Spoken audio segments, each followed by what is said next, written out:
Yes. And we are rolling.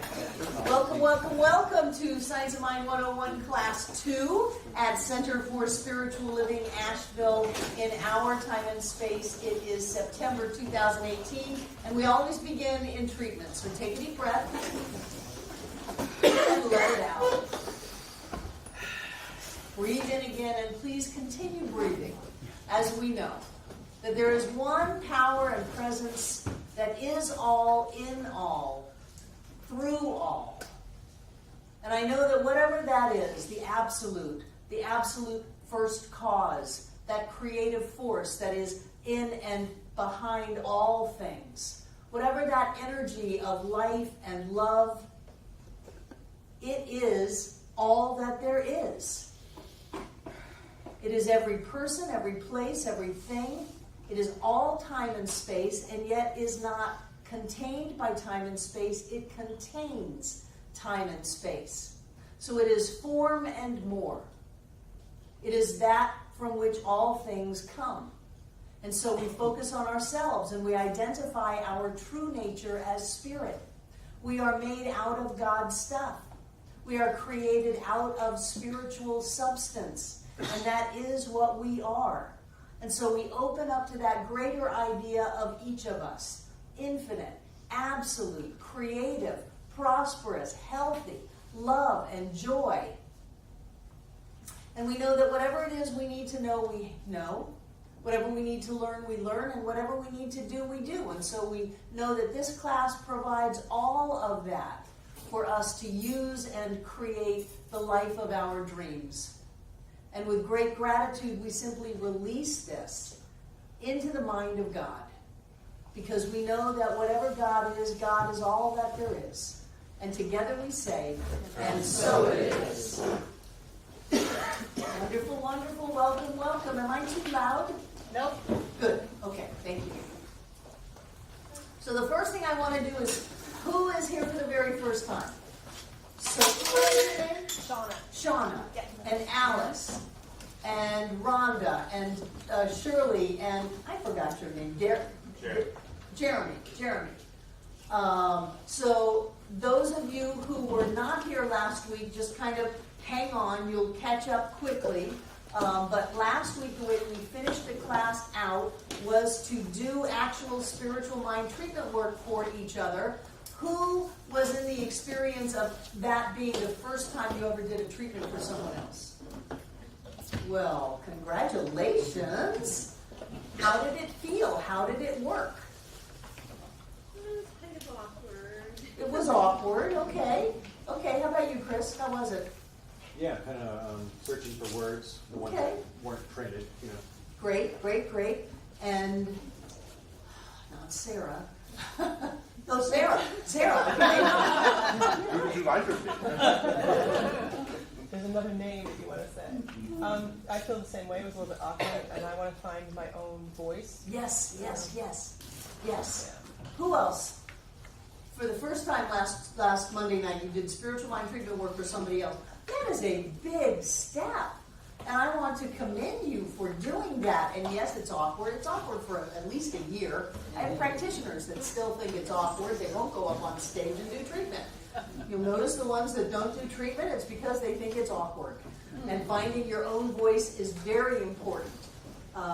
Being able to have something to follow along, like this handy-dandy handout that I gave you last week, is wonderful for starting. It gives you the 5 steps, it gives you a little example phrase, and gets you going. But you do want to find your own words, and words that are important to you. Don't try to sound like Barbara, don't try to sound like John, don't try to sound like your favorite practitioner. Just say it the way that you want to say it, and you don't have to get all spiritual and holy on me. You can just speak it plainly. When I was in Eugene, there was a person in one of my beginning classes, and his treatments were step 1, recognizing the presence of the divine as all that there is. Hey, big guy. Step 2 was identifying our nature as that individualization of spirit as us. Was, hey, it's you and me. And step 3 was, this is what I want. Step 4 was, thanks a lot. Step 5 was, gotta go. He was a very successful realtor, and that was his treatment. So you can do it, you're doing it inside of yourself. The practitioner always treats the practitioner. So you can have it sound any way that you want so that you get a feeling that this is what is so. This is what's done. Who wasn't here last week? Who wants to hand out from me? Hand out, keep your hand up, and Chris is going to give you a handout. That's the handout cheat sheet for spiritual mind treatment. Those of you who this was not your first time last Monday, share with me what it was like. How did it go for you? How did your week go? This is for everybody. How did your week go? Who has demonstrations from the treatment last Monday? Rick, what happened? David Washington and I treated together. And when we were treating, I and my wife, I had a problem with my foot. And so I asked him to treat for that during the week. But treatment we gave each other was for ease and peace. And this week has just gone by very easy. And I noticed that a day or so later, So your foot stopped hurting and you had ease and peace during the week. Wonderful. Was that your hand, Amanda? Mm-hmm. Yeah, I was with Sue Washington, and we both treated for different things with relatives, but what it came down to was connection. And even though the things didn't work out in the way that we had in mind, we both felt that we got the connections that we were Excellent. looking for. Treatments don't always work out the way you thought they were going to work out. That's called controlling. And when we can open up to, whatever is the perfect alignment, we want peace and ease. We think it's going to show up if this happens. We think that we're going to have connection if relatives do what we want them to do. And what we find is that we have ease and peace and connection because that's where we are. That's where the treatment takes us into ourselves. Who else? Oh, Susan. I treated with David, and I asked for healing of my body. I fell and I had some injuries. And I also asked for peace and confidence, I believe, that knowing that I was well and embracing that. And the knee brace is gone. Yay! But mostly, I'm peaceful and I'm just feeling happy in my life. The knee brace is gone, you're peaceful and feeling happy. That's excellent. Yeah. You have only just begun. You've had 1 week of treatment. And what you're doing is you're training yourself and practicing to use this spiritual practice and to train your thought along a given line for a desired result, which is what treatment is. Amanda. I told Drew I would tell you that he did this. Before my car was overheating today several times, and I left him from the hospital. I told him I'm going to class, and I left a little bit early because I needed to pull over, let it cool off. So he did a treatment for my car before I left, and I just was. I mean, that was, maybe it's because he's all drugged up. But, So you had this knee replaced today.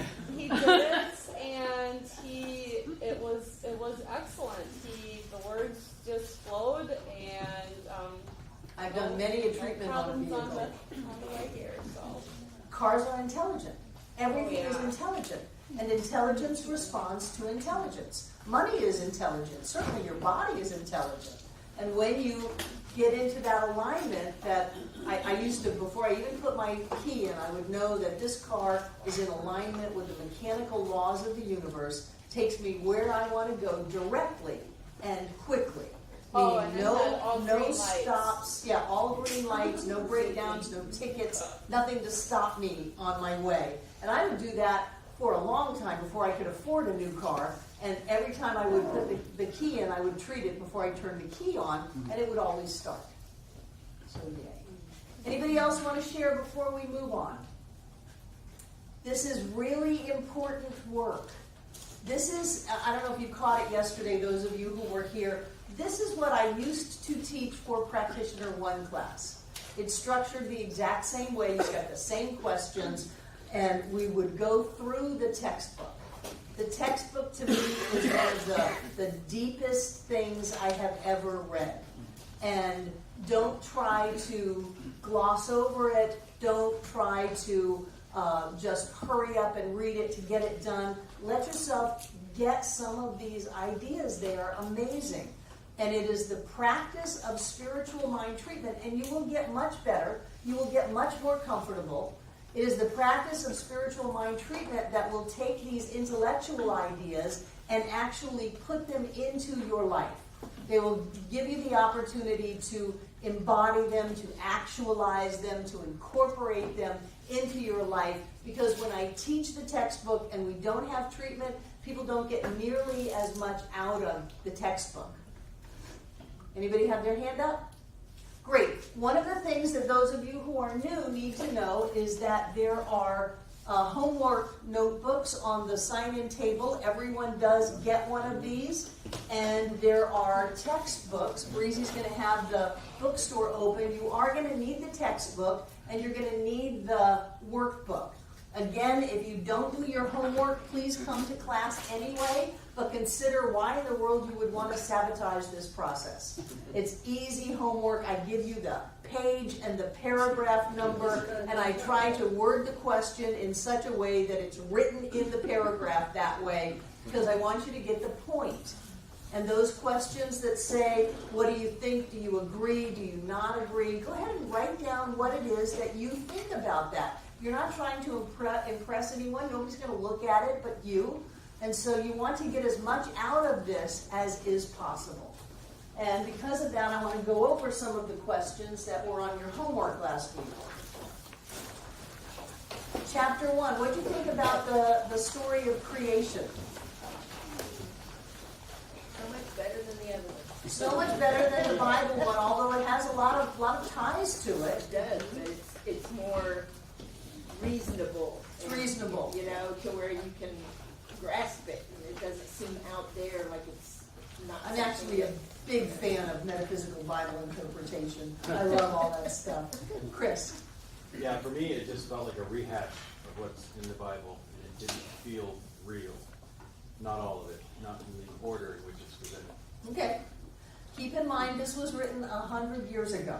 And it was written for an audience that was very Christian. You know, they thought Matthew, Mark, and Luke and John were cousins because they were talked about so often. So give them a little space.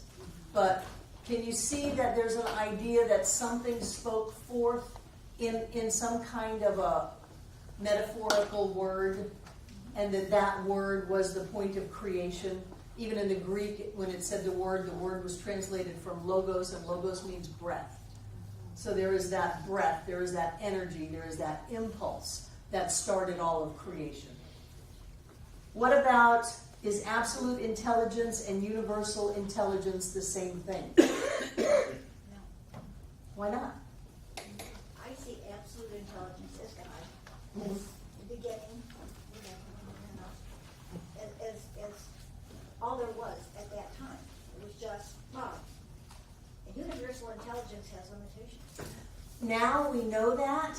When Ernest was writing this book, he used universe as a synonym for spirit, because he didn't know there could be anything bigger than the universe. So now we know that whatever spirit is, whatever that creative force is, that it holds the universe within it. In the book, he's going to say that they're the same, because he used them in the same way, but you're more right, because the universe has within it the connotation of time and space, and we know that whatever spirit is the formless, which within it contains all form, which would be the universe. And we probably have many, many infinite universe layers anyway, and he's just talking about one. What about, what is absolute consciousness?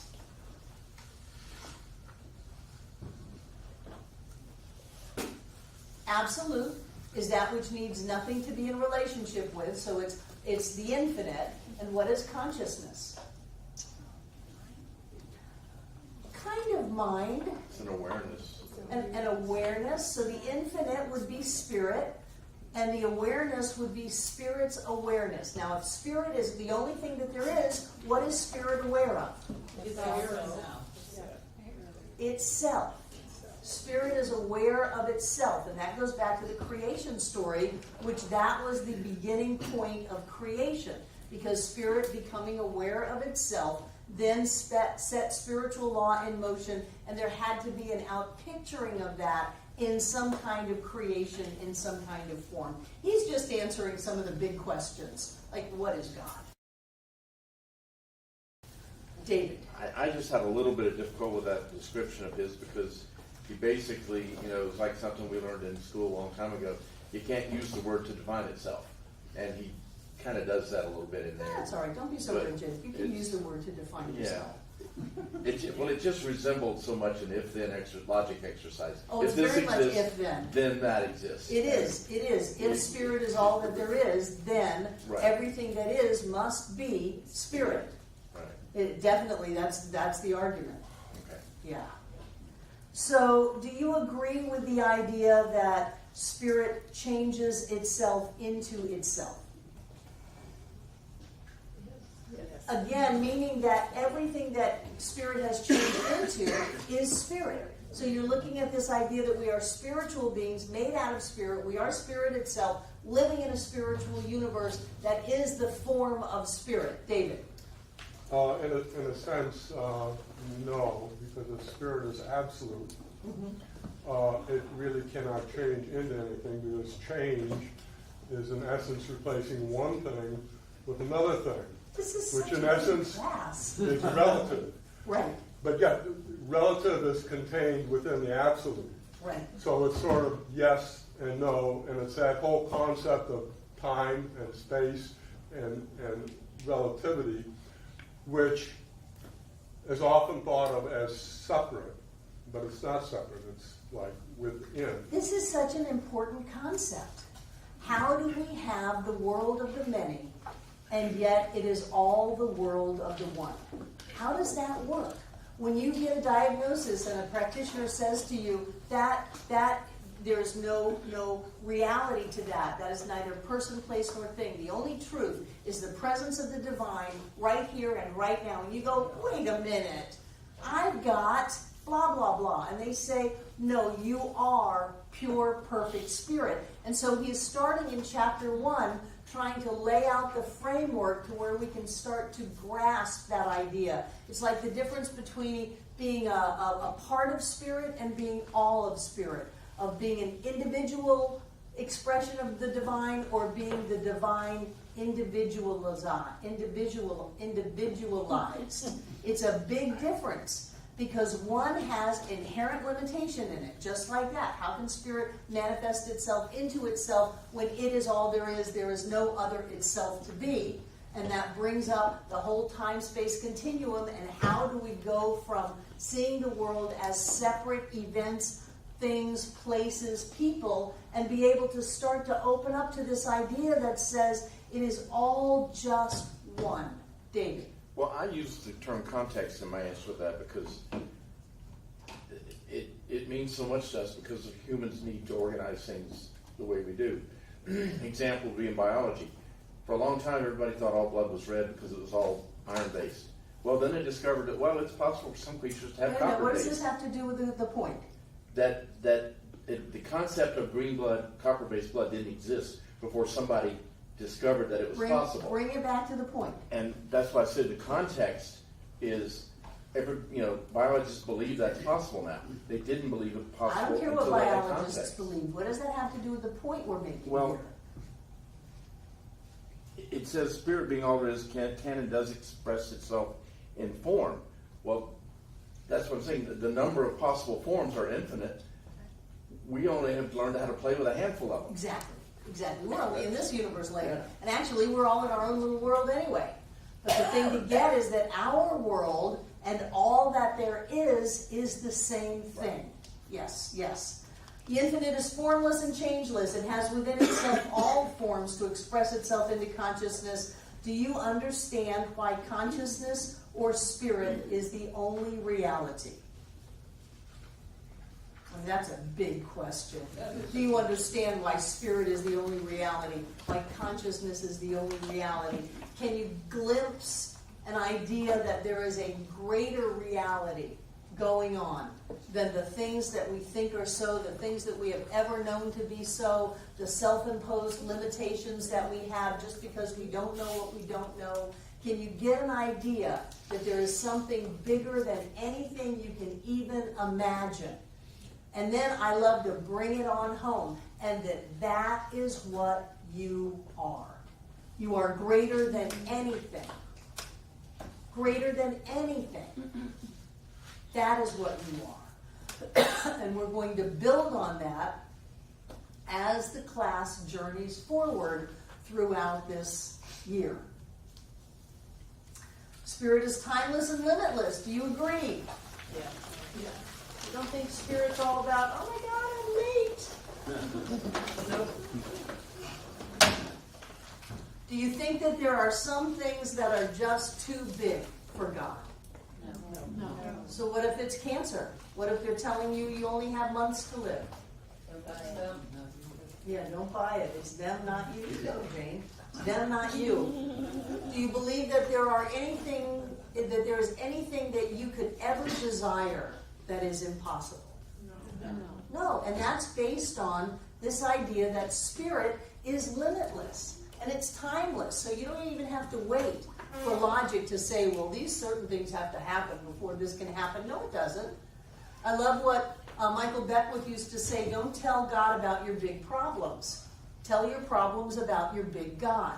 Because whatever God is bigger than your problems, and that is what you are.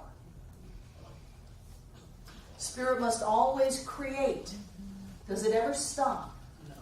What would happen if spirit stopped creating? It would stagnate. It would stagnate. It would cease to exist. There'd be a point where it stopped, and what's on the other side? Nothing. And if we have spirit and nothing, what do we get? Nothing. Actually, Troward says we get spirit, but in that analogy, if we ever have an end to spirit, then we no longer have the limitless. We no longer have the absolute. We no longer have a time-space continuum that can hold together.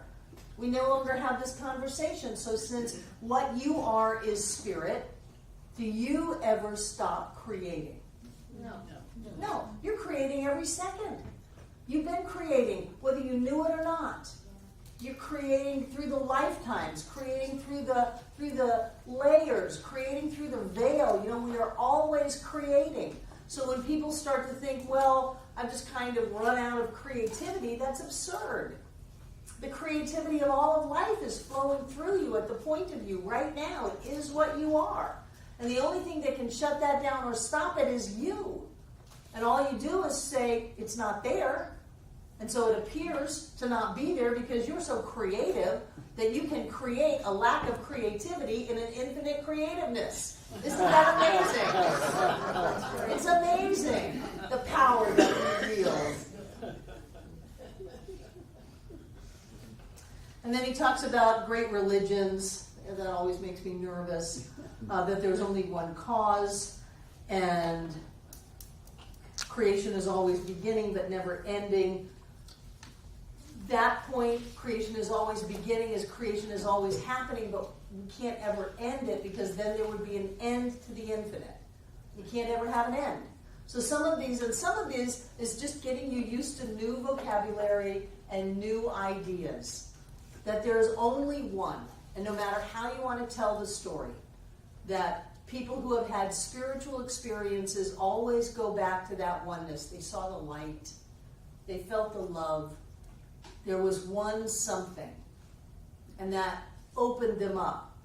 And then if they started a religion, I can't vouch for what happened after that because usually it's so bastardized by people that it's no good anymore. But there is always that sense of oneness, and there is always that creativeness that is pouring through us. Very important. So no matter what you're creating, you have infinite ability, infinite supply, infinite energy, infinite focus. Breezy. I did not understand on the question, there is only one cause. Are you saying that what that's referring to is that there's only one? Yeah. In the beginning, God. Okay. And I remember a Polynesian creation story that started off with a turtle. You know, in the beginning was the turtle. There's only one. And out of that came all creation. You know, everybody's trying to go back to the oneness in the best way that they can. Chapter 2. Why is it that God cannot make a mechanical individual? And I used to get this more than I do now. Why couldn't I just be created happy? Because then you wouldn't have your choice. Then you would not have free choice. How can spirit be us, us be spirit, whatever God is, I am? How can I be locked into, even though it may sound like a really great idea, a totally happy life? How does that affect spirit? Spirit would be locked in to something. How could spirit not have free will? Is that possible for something to say to spirit, no, you can't create new universes. You can't create all of this other life forms. You can't do that. Is that possible for something to have an impact on an infinite that says no, that places a limit on it? No, that means we have to have that same thing, which means that we have got to find our way. And so people fight that instead of embracing it. Well, why do I have to struggle to find my own happiness? Why do I have to work to have my life work? Because if you didn't, you would be a robot. And if you were a robot, you wouldn't be you. And being you is very, very important. So don't bemoan the fact that you're in your own life. You're in your own life as of your own creation. And you have the ability to recreate it any way that you want. It's fantastic. You have this total support of all of life in recreating your life in whatever way you want. Do laws come into being only when someone becomes aware of them? No. So just because I lived much of my life not understanding spiritual law, it was still there for me. It was still there for me to get that whatever I'm focusing on, I'm creating, whatever my mindset is what I'm going to live out. Can you imagine what kind of laws are available to us that we just don't know about yet? Scotty, beat me up. All kinds of things. But Barbara, we have to be aware of the law. Exactly. That's why you come to Center for Spiritual Living Asheville, Jane. I know it. Well, that's why, that's, if you're not aware, then you have no choice, you have no access. You have no access. You always have choice. But You have no so access. awareness is really the thing that you really want. Yes, people want awareness, and yet everyone has the intelligence and the wisdom of all of life within them, awaiting our recognition. There are plenty of people who haven't gone to Science of Mind class and have intuited and tried out creating their own lives. There are plenty of people who say, boy, if you want to have a life that works, you've got to do it. And they didn't have any idea what metaphysics or Science of Mind was about. So just because people haven't been aware of it doesn't mean they can't be aware of it on their own. They can. Wow, what do you think about this idea of the thinker and the brain? That was always fascinating to me, that if you cut the brain out of a person and put it into a jar with electrodes, if it was the brain that was doing the thinking, it would still keep on thinking. Who had that thought? I often ask myself. Who thought that thought? And people say, well, I couldn't help it, I just thought it. No. You could help it. There's a whole field of psychology called rational emotive therapy that says for the briefest nanosecond, for the briefest moment, before you have a thought or a feeling, you are doing that thinking and choosing. So you don't just have thoughts. There's a part of you that chooses that thought. You don't just have a feeling. There's a part of you that chooses that feeling. And when you start getting in touch with that part of you that is really in charge of what's going on, you have a greater sense than feeling like I'm just a reaction to my brain. I'm just a synaptic transmission. David? Is that part what we often refer to as subconscious? No. Okay. No. Susan. So where does the concept of mind come in? Because I've often been reminded that it's not me, it's my mind. So is that the brain? The brain and the mind are two different things. The brain is an organ.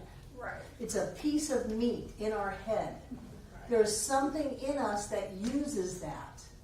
And that Ernest called mind. The original name of the teaching in the book was The Science of Mind and Spirit.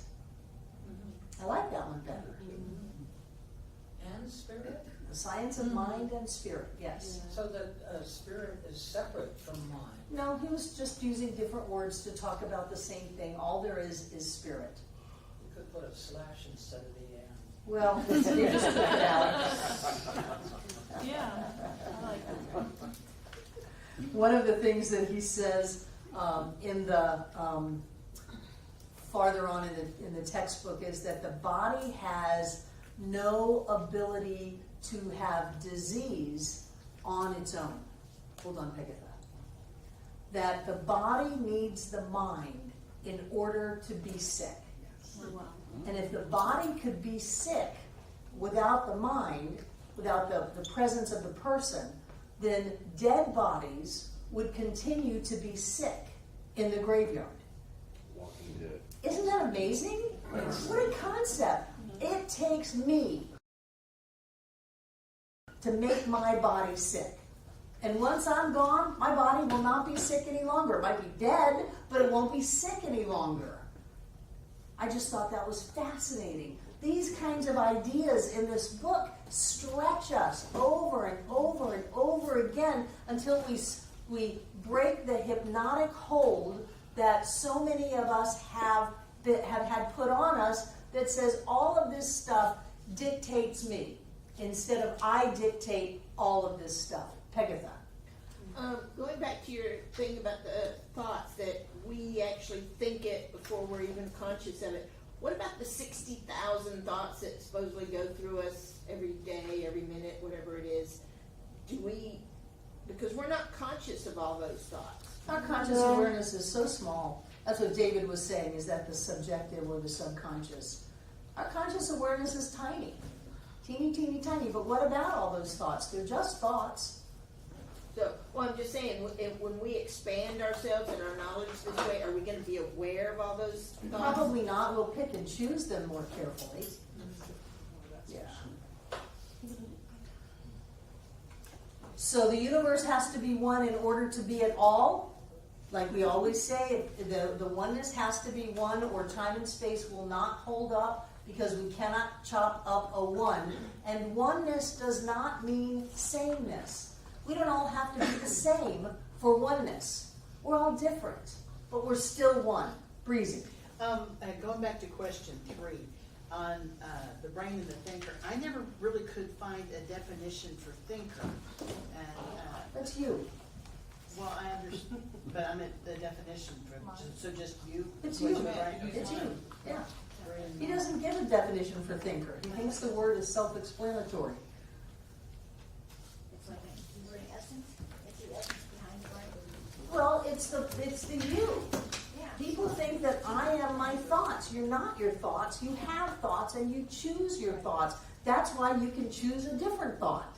If we couldn't choose a different thought, if it was just the reactions in our brains, the synaptic transmissions, and the thoughts that we had thought over and over and over again, we'd never be able to change. So there is that part of us that says, wait a minute, I'm going to look at this differently. Or attract someone into our life to say, wait a minute, you're going to look at this differently. Look at it differently. What is that ability that we have to look at something differently, to make our brain fire in a way that comes up with a different idea? That's power. That's power, and that's not our brain, that's not our body, that's us. That is whatever us is. Whatever we are that is not our physicality. That's the part of us to get to know. Get to know the part of us that thinks, that decides what to think. Anything else on the reading? Yeah. Jane? Well, when I was a little kid, No, on the reading. well, I don't have time for stories tonight. it's not a story. Okay. Okay, so I would bend my arm and then I'd say, oh, What is it that bends my arm? Good. Yeah, so. See, you were an aware kid. I know. It's strange. You can answer. So you had your love you had your, what did you have? You had other homework this week, didn't you? Yeah, there's a list at the beginning. Oh, what do you like and what do you not like about yourself? Yeah. So what you come up with what you like, this you don't like first, I'm gonna clean it up with like. What don't you like about yourself?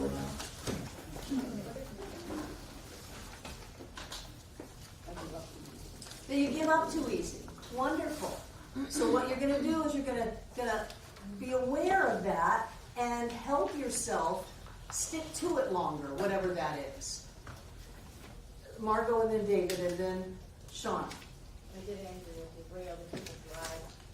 I had a student in Miami who used to do that, and I made him drive down Bird Road from 4 to 6 every day, just going back and forth until he could do it without being angry. And it took months for him to say, okay, I did it without being angry. Okay, you are released from that. David. Well, I found that I've often in life chose discipline over faith. In other words, the hard work version instead of just believing. That's a that it's true. control issue. Yeah. That if I do it, even if I work my butt off, I'm sure it'll happen. And if I just have faith, God knows what'll happen to me. So good, you get to practice faith. Shauna. In response of the giving up too soon, mine is the opposite of that. I am loyal to my own detriment. So I hold on too tightly to things that have outlived their. So your mantra might be good enough. Yes, absolutely. It's good enough. Yes. They say when you write a book, it's 100% finished, 90% accurate, something like that. That's probably not the way it was, but it says you're never going to be finished with it. And so let it go and send it off to publish. Pegatha. My tendency to believe others rather than myself. If I state something and then they state something different, I'm like, well, they must be right and I'm wrong. What a wonderful thing to work on, to trust yourself. Yeah. Okay, tell me about the things you like about yourself. I love myself. Amanda loves herself. I have a long list. What do you like about yourself? Resourceful. Resourceful. What else? I smile. You smile. What else? Helpful. Pardon me? Helpful. Helpful. Thank you, Sandy. Rhonda. Creative. You're creative. What else? Caring. Caring. What else? Kind. Kind. Creative. Creative. Just throw it out. Ability to forgive myself. Wonderful. You can forgive yourself. Susan. I survived so creatively. Really? Really? I'm still here. Wonderful. Wonderful. And part of this class is to start to get to know yourself. When we get into hidden beliefs in a week, I think it's next week, you're going to want to start exploring some of the things that you hold inside of yourself so that we can begin to bring them into the light of day, do treatment work on them, and change them, because we are the thinker behind the thought.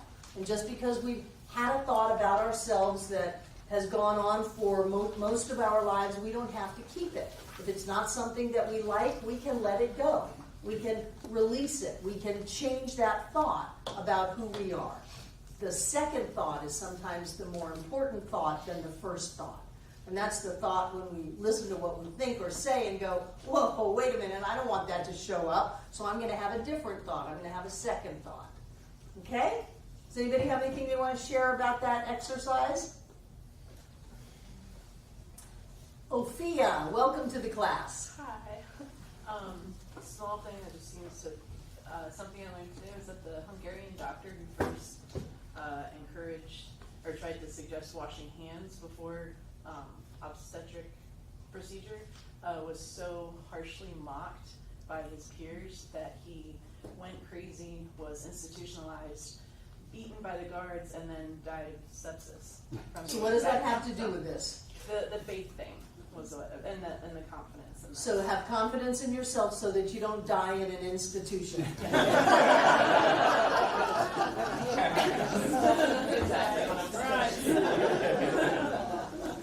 This, my loves,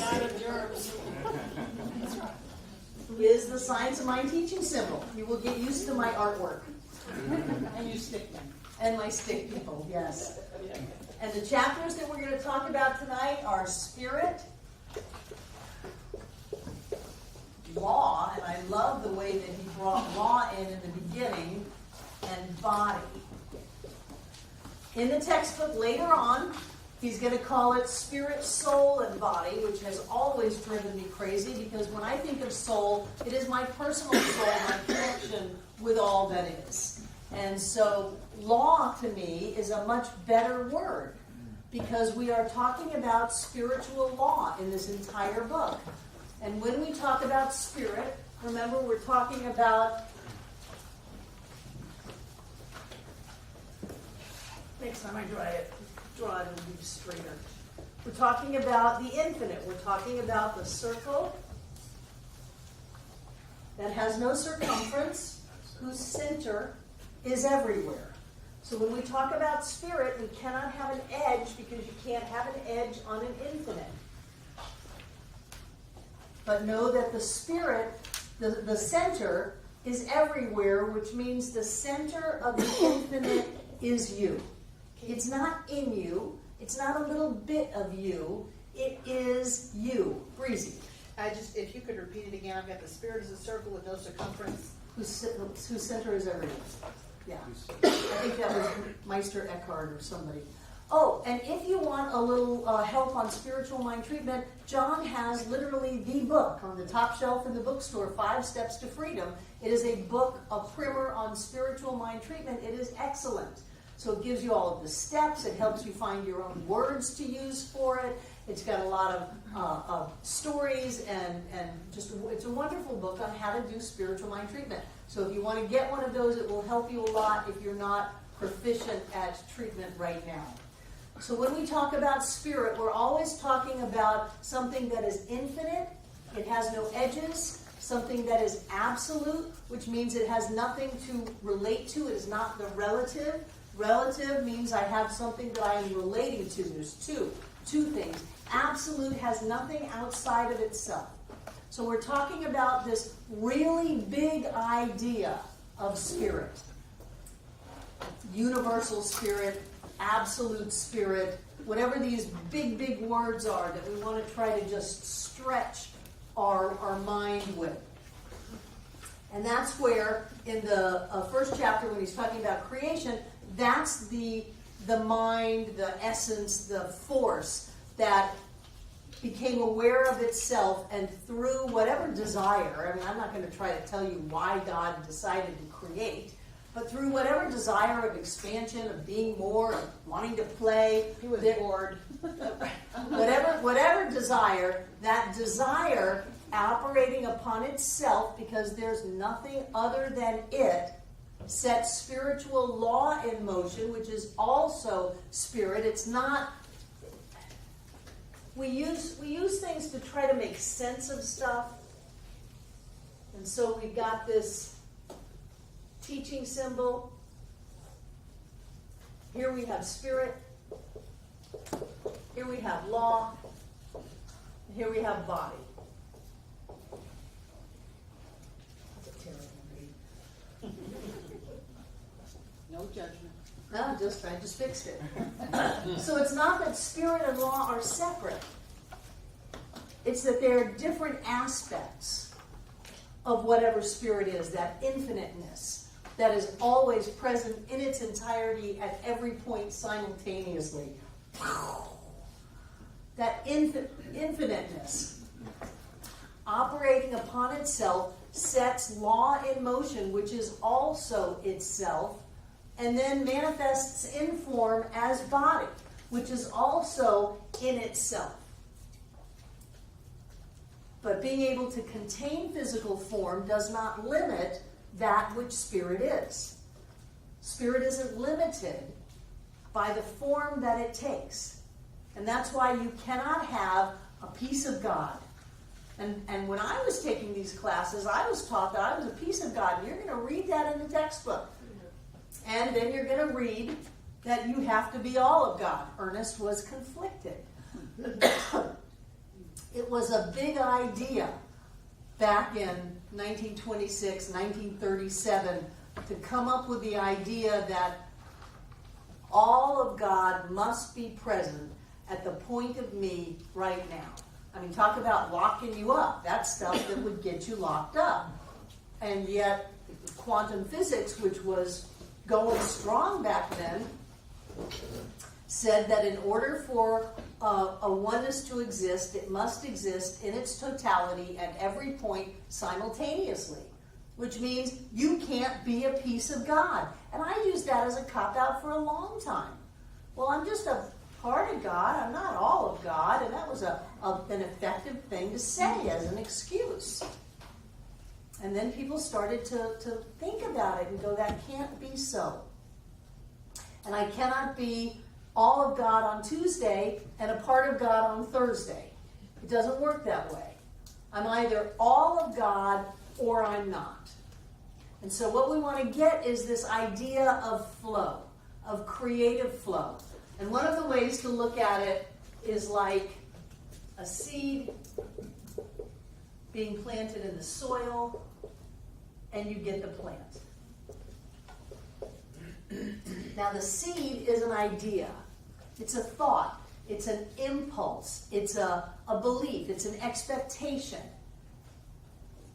The soil is the law. And one of the things about the soil is it doesn't say, oh, come on, man, you know you like Cherokee purple tomatoes. Why in the world are you planting those big boys? I'm going to kick those big boys out till you give me the seeds I want. It can't do that. All it does is take what you give it and give it everything that it needs to grow into form. And still we have people thinking, well, there's going to be some kind of an intervention on my behalf to save me from creating struggle and limitation and poverty, because I'm going to think that I can keep thinking these thoughts and then I'm not going to have to live the result of those thoughts.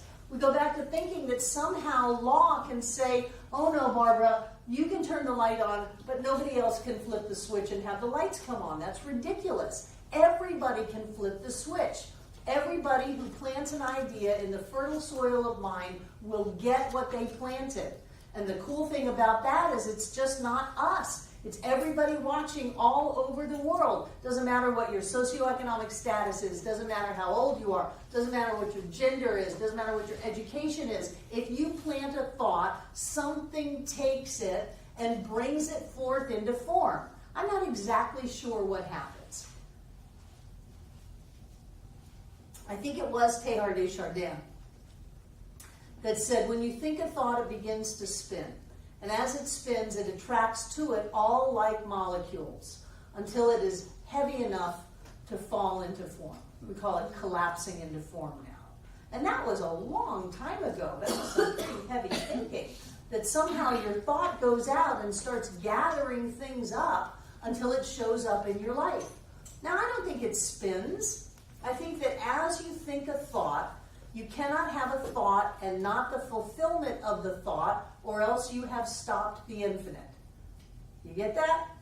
If I can have a thought and there is no fulfillment of that thought, there is no manifestation of that thought, then I have something and then I don't have something. And that would stop the infinite from being. So when I think something, it exists. It may not exist in my driveway, may not exist in my bank account, but it exists. As you think it, it already exists. It has to. The thought and the thing are one. And so when you think, the manifestation has already occurred. Now, might you need to do a little work on your head to be in alignment with that manifestation, to have it come into your life? Sure. But that doesn't mean that it's not there. You're not creating it. You're simply allowing it into your experience because it's right there knocking on your life. Alice, let me in, let me in, let me in, let me in. And we go, oh, I have to grow more, I have to do more forgiveness work, I have to do more treatment work or affirmations or read more Deepak Chopra books. No, it's going, let me in, let me in, let me in. It must. The power to that is amazing. Every time we sing, let there be peace on earth, there is peace on earth. And we did that. Not that we made peace on earth, but we acknowledged that which already is here.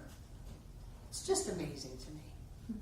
So here we have a simple analogy of a seed planted in the fertile soil of mind coming forth into form.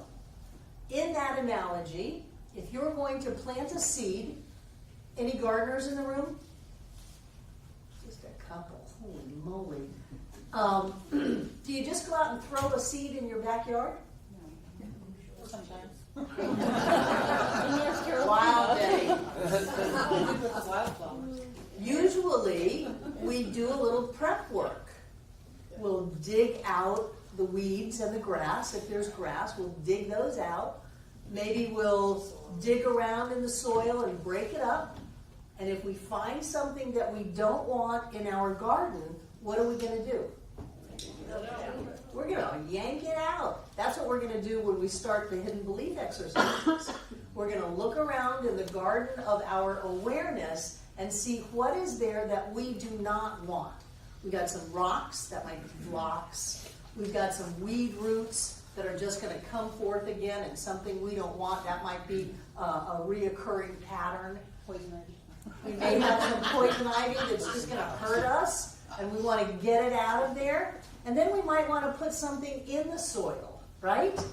We might want to put a little fertilizer in it. We might want to put a little lime in it. We might want to put a little water before the water, some sand or something to break up the clay, something like that. We're going to want to amend the soil. That's coming to class. That's reading the book. That's doing your spiritual practice. You're putting stuff in so that the soil that you plant your desires in is more productive. Now, you're not really making the law do anything more than it already does. You're taking out your resistance. You're getting yourself cleaned up so that you can be the vibration of having what you want. You can be in alignment with having what you want. You're getting rid of senses of injustice and anger and victimization, and you're replacing all of that with feelings of empowerment and strength and love and joy. And then you think the thought. You do your treatment. And in that treatment work, in that thinking of the thought, you're planting into spiritual law. And that shows up in your life. There are people who have practiced this for a very long time. They demonstrate much more quickly than people who haven't practiced. There are people who have practiced demonstrating negativity and limitation, who can demonstrate really quickly limitation and negativity. And what we want to do with them is we want to teach them how to demonstrate positivity and prosperity and joy and all of the wonderful things in life. So we're going to take a little bit of a look at our soil so that the seed ends up as the healthy plant that we want. Now this is at the level of the absolute. That is, whatever God is, God thought a thought, and presto changeo, the heavens and the earth and the universes and time and space and human form, that kind of thing happened. Well, what about at the level of us? The level of the relative. Now, there's not really any difference except we're not creating universes. We're creating our own world. We're creating our own experience, but we're not stopping the sun from shining, from rising. That's at the level of the absolutes. We're dealing at the level of the relative when we look inside of ourselves and say, what do I want to have in my life? And yet it's the same model.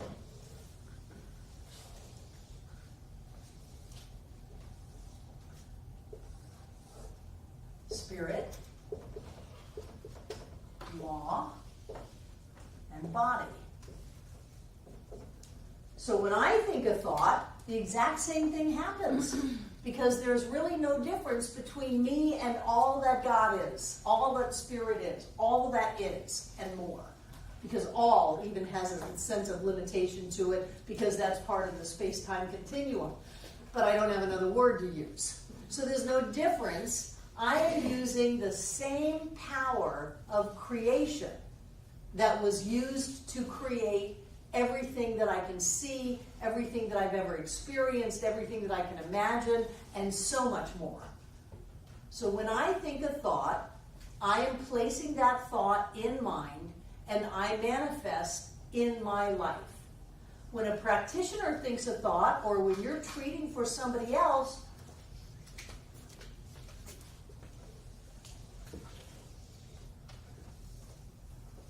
just giving you pictures here because it's easier.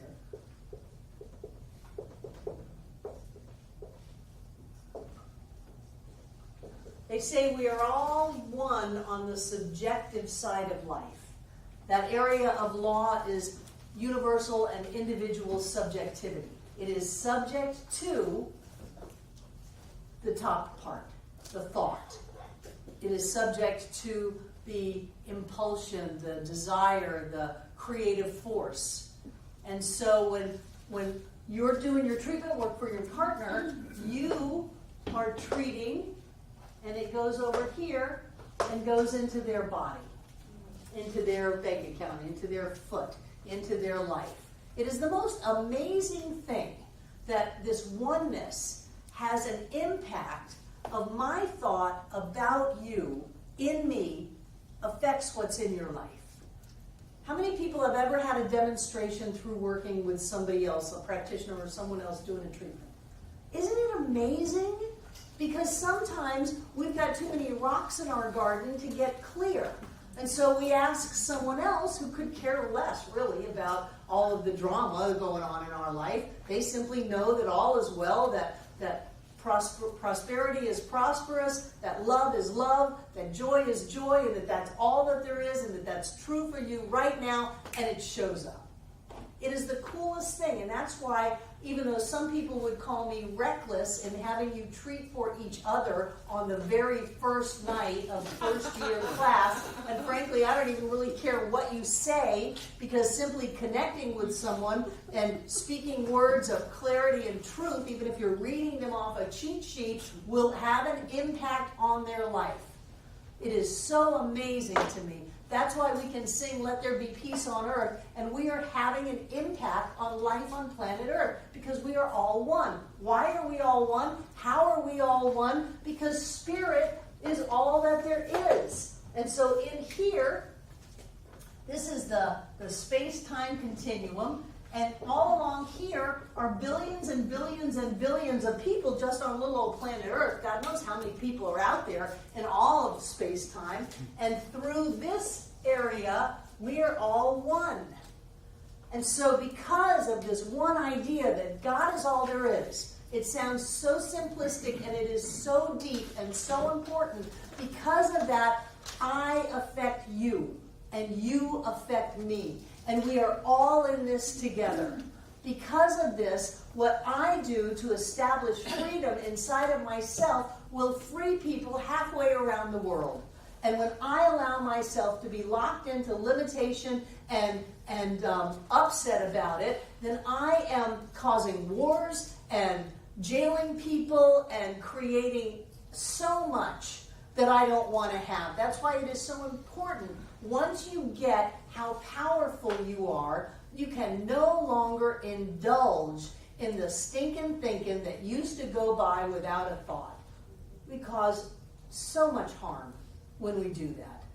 And because we are all one, the practitioner treats the practitioner about the other person. The practitioner always gets what they're treating for.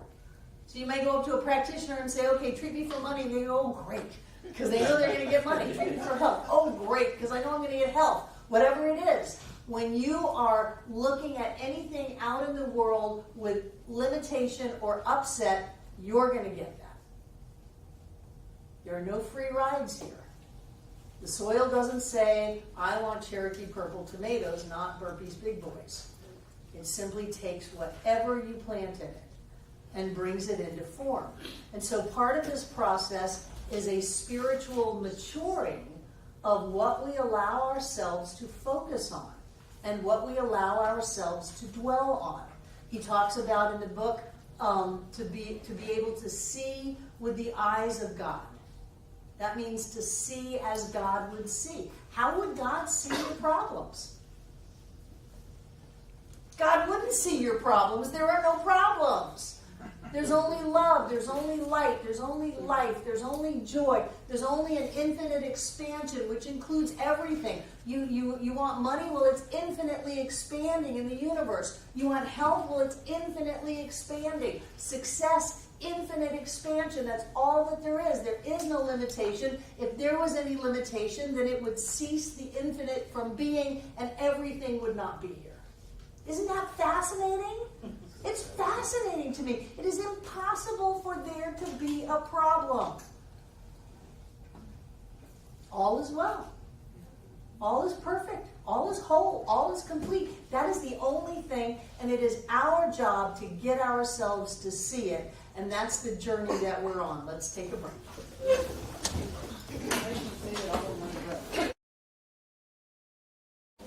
Great.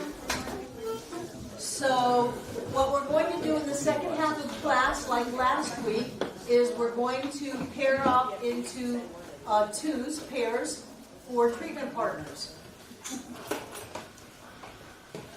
Betty, will you shut the door? Thanks. You'll have an A and a B, and the A will talk to the B. The question is, what do you want? What can I know for you? Again, this is a learning environment, so don't go off onto this whole big giant thing. Don't come up with lists of 10. You're going to do one thing so that the person doing the treatment can learn on you, and then the person giving the treatment will give the treatment. This isn't something that we're going to do later. It's not going to happen after class or sometime next week. You're going to give the treatment on the spot. And then you switch. And you've got the little cheat sheet that's got some phrases on it, and you can just copy those if you want. You can just read that sheet if you want to get yourself into the groove of it. There was some concern last week about what do I know? Do I know that Alice is an individualization of the divine, that all that God is, Alice is? Well, not unless Alice is doing the treatment. So I know me. I know that Spirit is all that there is, and I know that I am that point of the divine, that individualization of Spirit. I know that all that God is, I am. And I like to elaborate on that a little bit so that I can kind of get my mojo going. I know that I speak my word with all of the power of creation itself, that all that I am, God is, and all that God is, I am. I am infinite. I am clear. I am filled with the awareness of the presence of the divine in everything that I see. Just go for it. And get yourself into that groove that says, I am right here and right now a point of the manifestation process, and then you go for your treatment partner. And I speak my word for. I like that phrase. I speak my word for Chris. I speak my word for Alice, for Sarah, for Margot. I speak my word for whoever it is I'm treating for. That's when you bring them in step 3. And I know for him, for her, I know for Anne, I know however you want to language it, I'm knowing for that person. And stay with that until you're done. And you can even elaborate on it and talk about it a little bit and really cement that idea in consciousness. And then you go back to yourself. And I am grateful for all these wonderful things that are happening, for all of the joy and the health and the wholeness of Alice, and all of the joy and the health and wholeness in all of life. I'm so grateful for that.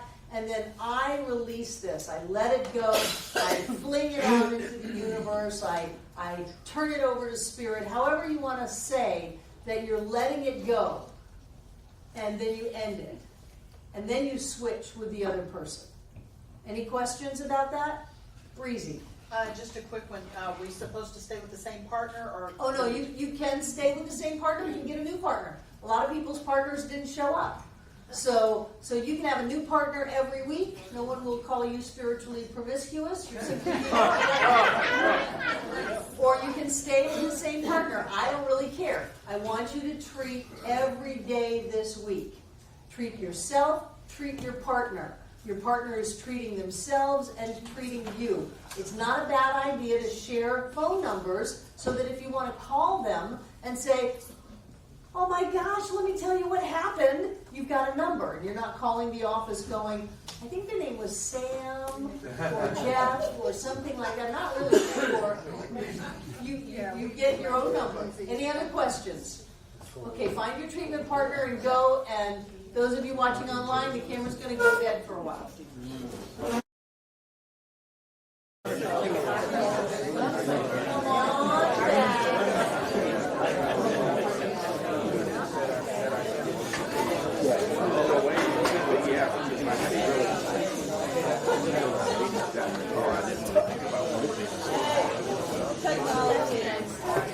She made it pretty clear for me. Thank you. So, do you feel the energy in the room? Yes. Do you feel how we can affect a change in our environment by what we do inside of ourselves? You guys are really great at doing treatment work for each other. How many people, this was the very first time they ever did a spiritual mind treatment? Alice, Ophia, Shauna, congratulations, your life will never be the same. Good. Do we have any questions or comments about the treatment process? David? I have a comment, and that is, I just, a few minutes ago, asked for treatment regarding a hesitation and a resistance, and it's not a reluctance, but to share. Earlier in the beginning of the class, I really sort of wanted to share a demonstration. And I nearly raised my hand, but I didn't. And now you're healed. Yay! I want to share that demonstration because at least for me, I thought it was pretty significant, and it was directly related to what I had asked in terms of treatment with respect to clarity and harmony and communication with people. And that is that about 3 weeks ago, I was contracting with someone to do some tree work on our property with a bunch of overgrown trees that have been neglected. And he said, fine, I have to get permits and go through a whole process, and I'll get back to you. So on Monday, he just drives up out of the blue. He starts walking around and says, I'm concerned about, when I was here, there's these dead limbs over your house here and there. He says, I'm concerned with this storm coming. He said, I can't start your work for another week or so, but I'm going to come back before the storm and take those limbs down. And he did. He came back and he took down a bunch of stuff. And, who knows whether they would have come down on the house or not. That's not the point. The point is that it's a really good affirmation of the fact that clear, correct knowing and right action is taking place in my affairs. Yay! Yeah, a tree guy to come out right before a hurricane. I'm impressed. Literally, it was Saturday afternoon. Right. He came. Good. She had to help. Good. Who else? Questions or comments about the treatment process? Kate? I just have a comment about the person who I worked with. This is only the second time she's done treatment, and it was The second time she's done treatment, it was fabulous. Who are you working with? Rhonda. Rhonda. Yay. We don't have to have a license to know, and whatever you know is. And you just know it in yourself. You don't have to get all degreed and heavy and speak the right words. You just know it, and it's fabulous. Excellent. Who else? Is that me? Yeah.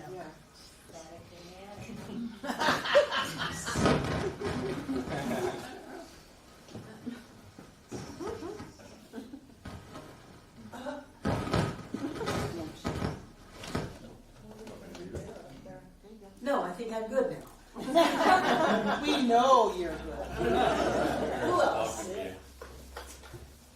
I watched walked around, you guys were high as a kite. Rhonda? Well, what you were saying about how the person who's doing the treatment actually also receives the treatment they're giving. So I was actually experiencing that as I was, treating for Kate. I was like really getting. I was like, oh my gosh, I was getting it. Like I was feeling whatever I was saying for her. I was like, oh my gosh, I got this too. I mean, it was like wow. Good for you. Good for you. Practitioners love being practitioners because they get this feeling all the time, all the time, all the time. And then you get the miracles on top of it, which are just such a buzz. Jan. I think there's a high afterwards. Yes. And I really felt that when we were treating. I got goosebumps afterwards, and I got kind of this lightheaded feeling, like it was when I shut the person, and it's just this. You do, you get high. Ernest said that if you ever finish a spiritual mind treatment and you're tired, you did it wrong. You're supposed to either feel nothing or feel high. You never feel worse than when you started.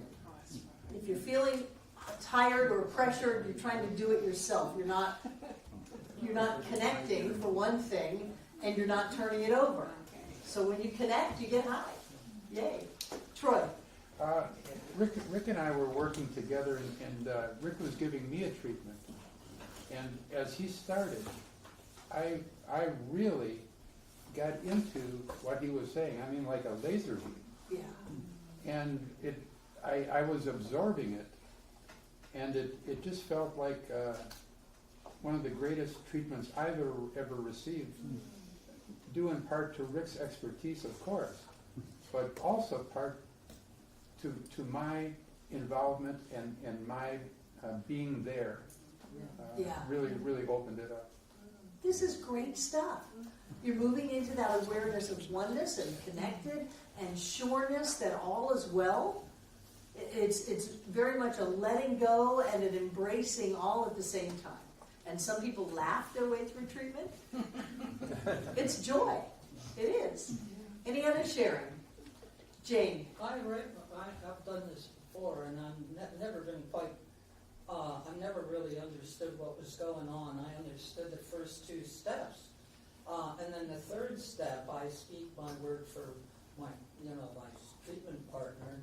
But so this is the first time I've really understood what's going on, because I'm still treating myself the whole time. Yes. But I'm also treating my partner, and so I'm treating, it's like a universe. You're treating exactly everything. Good for you. Good for you. Yes. What is your name? Treated for clarity. Mom treated for clarity, and she got clear. This stuff really does work. All the clouds disappeared. Anybody else? Wonderful. I want to go over what I wrote on the board. These are the 5 steps: recognition, identification, affirmation, gratitude, and release. And these are the cues to the gratitude, to the affirmation. It's always in the present tense. It's not coming, it's not happening, it's not going to. It is. Sometimes people use the phrase right here and right now to get them focused in the present. It always is already happened. It's here, it's at hand. The second one is that it is positive. You're not going to use any no's. So it's not, I don't have pain. I can't experience this. I won't go there. It's none of that, because those words all have a no in it. It's always positive. I now have. I now am. Or he, she, it is. Right now. It's precise. Don't get too wordy on this step. These are the places to get really wordy: recognition and identification. That gets you in that amazing groove to where your thought process is like a laser beam and you're manifesting just like that. So say what you need to say, be clear about it, but don't go off onto a dissertation. Don't tell a story in your treatment. Remember, do not say you in the treatment. You're not talking to the other person. That's a personality. That's a conversation. It's not a treatment. So you are knowing for and about this person. And then the last one is pick some powerful words. I really get it. I really know it. This has already happened. I don't care what other thoughts may be. I know this is true right here and right now, and I claim it as the only thing that I accept. Whatever it takes to get you all revved up and excited about it. Those energies are what is going into your treatment. So you want it to be powerful. You want it to be clear and strong. And on this side, remember, I know that Spirit is all that there is. I am Spirit in form as me. I speak my word for and about Margot. I know that Margot is. And then I do the affirmation. And then I go back to me. I am grateful. Preferably, I'm grateful for what I just affirmed. And then I release it. But it's I, he, she, I. Okay? Since we have a few minutes, one of the things that I want to talk about is the idea of a demonstration versus a healing. Everybody can get demonstrations. You have a back problem and you have a treatment and it goes away. Well, what then happens if your back problem comes back? You have a treatment and it goes away. Or if you need money and you've got a treatment and you get money, and then you need money again, and you have a treatment and you get money, and you need money again, and you have a treatment and you get money. It is okay to use treatment to demonstrate. That's perfectly appropriate. But what we also want to work on is having a healing. And a healing changes the cause that creates the physical problem or the financial situation in the first place. So we don't have to keep running to a practitioner to get a treatment every month because we've got too much month left at the end of the money or because we feel burdened again. And so what we want to do is we want to change our consciousness, change the way we look at things, change the way we experience life. And to do that, we need to get into a sense of peace, of clarity, of joy, so that we release the burdens of worry and fear, of anxiety, feelings that things can happen to us against our will. We need to go beyond all of that and get to where we no longer demonstrate the problem anymore. Because the problem is always coming from a false belief that's based in fear. False evidence appearing real, I think the Course in Miracles calls it. And what we want to do is we want to get our consciousness in such a state that we just don't go there. And I have found that repetitive treatment does that.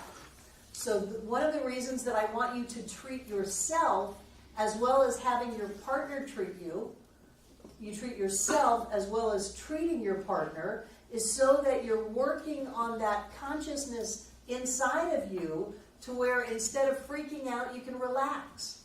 You can know that everything is fine, everything works out, that all of this is simply an effect. It has no power in and of itself. Something else made that. I made that.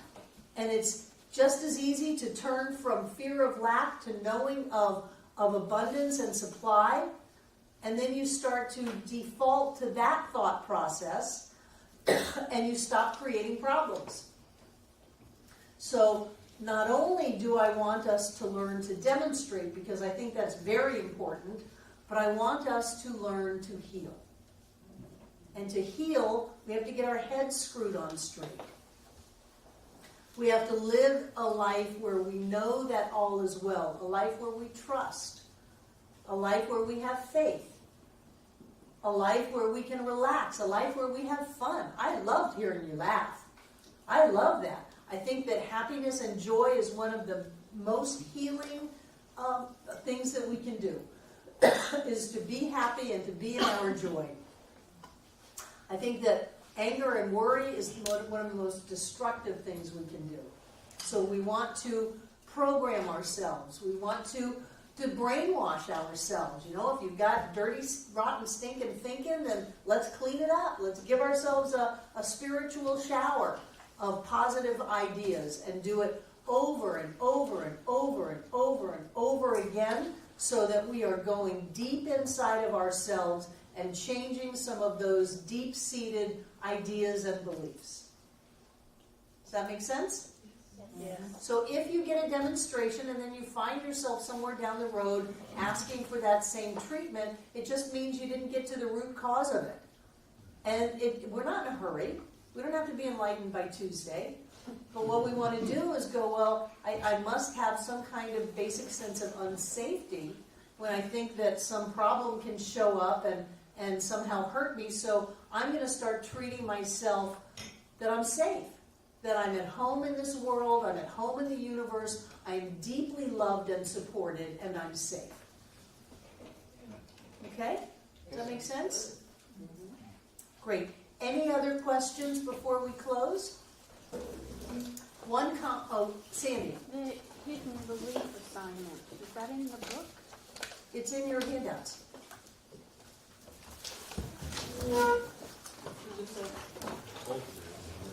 Yeah, that's your homework for this week, is to answer the study questions for chapters 3, 4, and 5, Spirit, Law, and Body.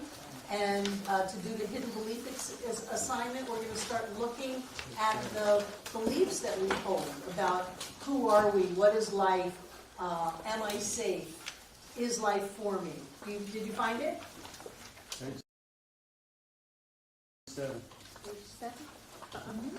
And it says to do the hidden belief assignment and the love insight exercise, but then the next week it says to do the love insight exercise. I must have moved it and didn't delete the first one. It was just too much. I don't see the love insight. I don't see a love insight. It's in 2 weeks from now. But what is the hidden belief assignment? It's on page 7 in your workbook. It's not. It doesn't give the assignment. No, it's not. Page 15. Page 15. Okay, page 15 is the hidden belief Found assignment. it! Got it! Does some people have the hidden belief assignment on page 7? Well, what it says on 7 is to complete the hidden belief. Yeah, and so it's after all your study questions, and you've got 3 chapters, so you get a lot of study questions. You don't have to share anything that you don't want to share out of the hidden belief assignment. Okay, so if something comes up and you don't want to share it, you don't have to. But there will be plenty of stuff in the room to share and to work with and see how we can change that belief around into something that works for us. Yeah, that's all for next week. Also, October 1st, we're not going to have a class. No, October 1st. So we'll just go dark. My guess is it's going to take us a little bit longer than the classes say to get through this material, and I don't want to rush it. So we're just going to take our time and go through it and start the next series of chapters and questions when we're done with this one. Okay. Okay? Yep. Good. Who is staying to help in the kitchen? Chris. So, what is your name? Shauna. Alice and Lynn. Please stay until everything is done in the kitchen. We most of us left prematurely last week. Okay, so stick around till everything is actually finished. Okay? Yes, Margot. Please, when you empty the big coffee cups, turn the spigot off. And you're done. Margot makes the coffee for class. Forever pouring water all over the kitchen. The problem with that, Margot, is that they're supposed to leave it open because we have a mold problem if the units are sealed. Oh, okay. So the Well, then coffee, I'll just have to make yeah, the spigot is open, the lid is loose, so that the air circulates in it, all of that. Yeah, no, they're doing exactly what they're supposed to be doing. Delay what I said. I want you to know you're doing an excellent job, that this is advanced science of mind studies, and you are doing a wonderful job in first year class just right out of the gate. We had 2 people who haven't been to class before do treatment work for each other, and they were like, we got it down, we're on it. Thank you. Take out what you're going to give.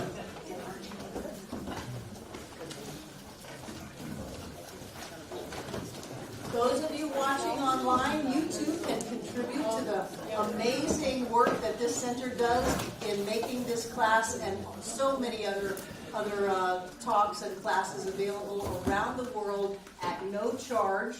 by going to the donate button on your YouTube page. It's right there. Just click it and it'll take you right to our PayPal account. Whatever you give is greatly appreciated. 12,000 people asked. 12,000 people. Wow. And so what I know is that all that God is present in its entirety right here and right now. And that each one of us is that which God is.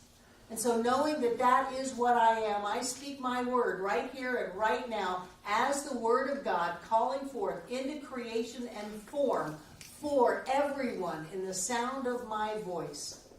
Vibrant health, abundant prosperity, loving relationships, and joy-filled success.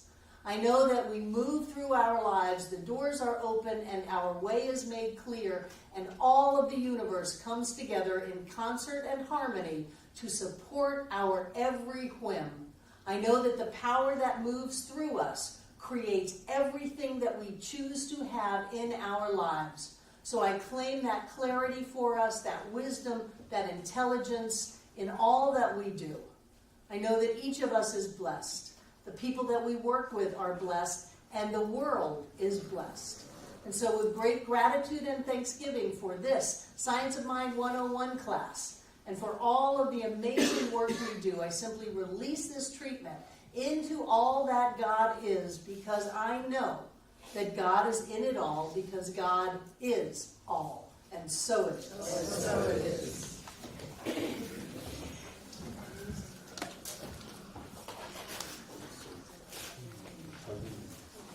So hold on to the energy here.